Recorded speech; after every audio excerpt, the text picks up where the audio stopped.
After nga namin guys, may hatid ang aming mga kids sa school, kaya dumiretso na rin kami dito sa bahay ng aming kaibigan. At ito, at magkainan na naman kami. Mukhang hindi kami mahilig kumain, ano?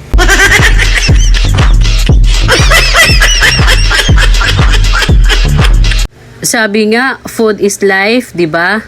So, ayan, tara, let's go! Kain na guys! Ayan, may cupcake. Ayan ba, may Java rice pa. Okay na lang, wala.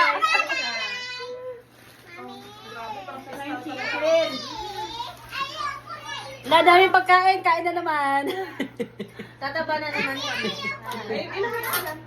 Udis lang. Dahil umaga nga yan guys at hindi pa ako nakapagkape, ay tamang-tama naman may kape at pandesal dito. So una ko talagang nilapangan yung pandesal, saka na yung ibang pagkain. 'Di ba? Masarap talaga magkape at may kasamang pandesal sa umaga, lalo na pag mainit-init pa. So ang sarap-sarap talaga ng pandesal na yan. So ang dami-dami pang pwedeng kainin dyan, may mga suman pa at iba pa.